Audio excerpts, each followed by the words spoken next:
Jadi gini ya, yang terkait dengan kebijakan Gubernur Jawa Barat yang mau bukan mengirim ya, mau mendidik ya, mau mendidik anak-anak nakal di barak tentara.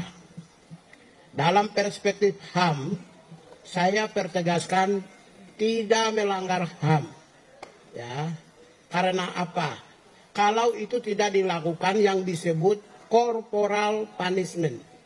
Corporal punishment itu adalah sebuah hukuman fisik yang selama ini sudah ribuan tahun berlangsung, di mana ada pendidiknya memberi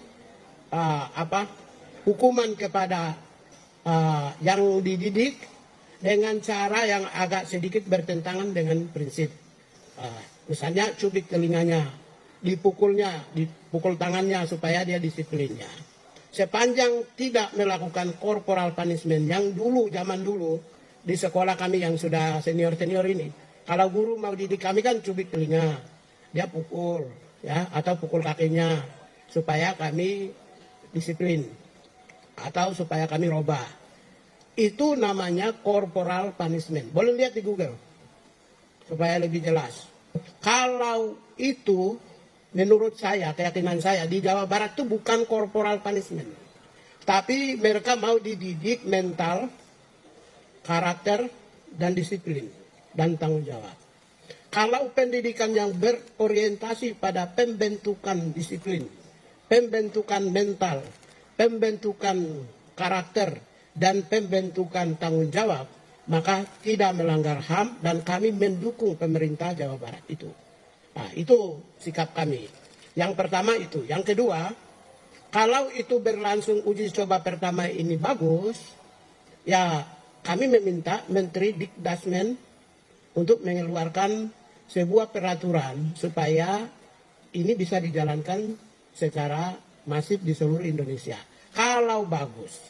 Tetapi kita semua tentu mendorong supaya mereka yang akan dididik, sistem pendidikannya terkontrol supaya tidak menabrak nilai-nilai HAM, tidak bertentangan dengan HAM, kemudian di dalam rangka meningkatkan kualitas kompetensi, karakter, mental, disiplin, dan tanggung jawab.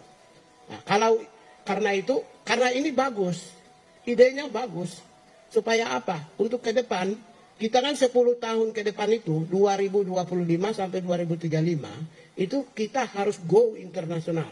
Ya, targetnya negara ya. Tahun ini untuk dalam rangka 10 tahun ini, kita mempersiapkan transformasi, termasuk juga menyiapkan SDM. Andaikan 2035 itu, SDM Indonesia itu mindsetnya mindset HAM, mindset demokrasi, mindset tentang keadilan sosial, perdamaian, kepedulian, itu terbentuk. Masyarakat komunitas yang terbentuk, maka nanti 2035 dengan nilai produktivitas yang tinggi, disiplin yang tinggi, tanggung jawab yang tinggi, ya, kapasitas yang baik, yang kompeten, maka kita punya target 2035 go internasional, itu kita bisa berani gitu. Sementara setelah itu 2045 Indonesia emas, kita kan leading dunia. Leading dunia, kalau tidak memulai dari sekarang, nanti akan mengalami kesulitan.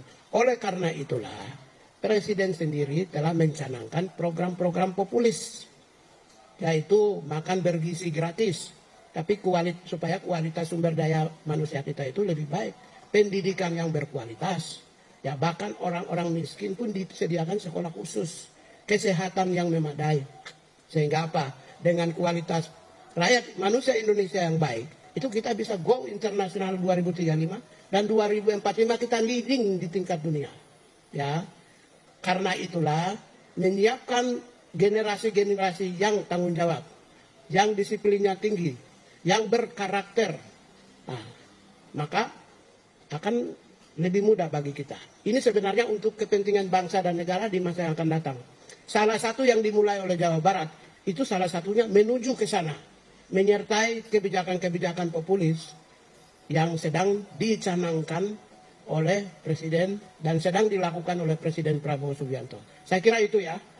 Karena itu dari sisi hak asasi manusia, saya belum melihat sebuah pendidikan yang mendorong terciptanya masyarakat yang disiplin tinggi, yang terciptanya masyarakat yang bermartabat, bermentalnya baik, objektif, tanggung jawab, itu melanggar HAM. Saya tidak menemukan.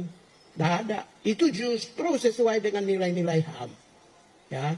Di negara-negara barat, di negara-negara Asia, misalnya di Korea, mereka sudah dididik itu, mental dan tanggung jawabnya. Karena itulah kita memulai. Kita memulai dan kita harus apresiasi kepada Gubernur Jawa Barat yang memulai.